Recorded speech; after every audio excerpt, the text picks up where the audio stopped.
was conducted essentially to test, as you said, whether lidocaine occipital nerve blocks were effective for status migrainosus in children. So what that means is essentially that if a child has a long migraine that isn't resolving with typical therapies, that's technically when we're thinking about status migrainosus. The official definition is 3 days. In this study, we essentially looked at any child who had an unresolved headache. So the children had typically had that headache flare for about 3 weeks in the study, but with a wide range. And about half of the kids had a history of relatively less frequent migraine prior to the flare, and about half of them had chronic migraine prior to the flare. And so the study was designed to first test whether a lidocaine cream lead-in, so essentially applied cream over the occipital nerves, whether that would be effective. And then if that was not sufficient, children moved on to get a randomized injection of either lidocaine or saline, which was our placebo here, over both occipital nerves in the back of the head. The lidocaine cream didn't make much of a difference. The reduction of pain was very, very small, and everyone moved on to get the injections. And then the lidocaine injections were more helpful than the saline injections. So the lidocaine injections dropped the pain more essentially a larger amount compared to the saline injections. Interestingly, the saline injections also hurt more. And so not only was the lidocaine more helpful, but it was also less harmful. The rate of side effects in the study was quite high, actually.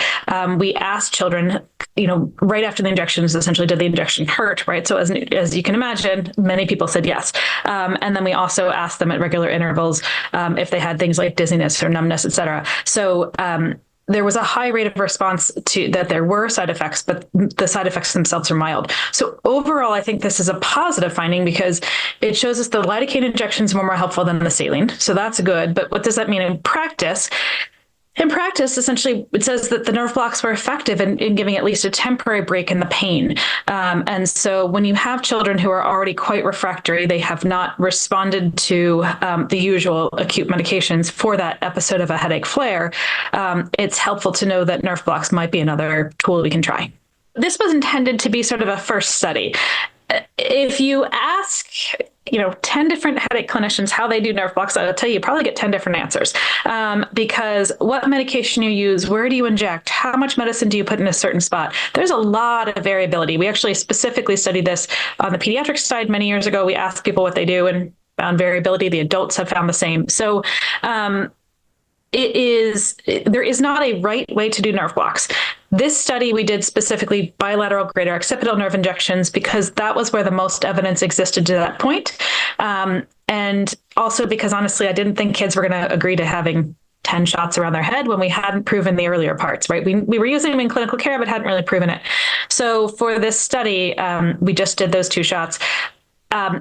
If children didn't have sufficient benefit at the end of the 30 minutes, so maybe they had some benefit, but not as much as they wanted, we then offered additional lidocaine open label injections, and a large number of patients did opt for that. A lot of participants did opt for that. So what that tells me is there's still certainly questions about what's the right paradigm to do. And I would, based on my experience in my practice, I tend to favor doing multiple injections.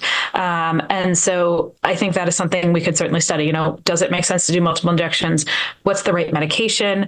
With this lidocaine, it looks like there was a substantial improvement in, the improvement immediately at the 30-minute time, but not enough with just the one set of injections, and that a lot of people did opt, and even with those, essentially sometimes the headache would still come back by the next day. So could we use a different medication to get longer benefit? Those are open questions.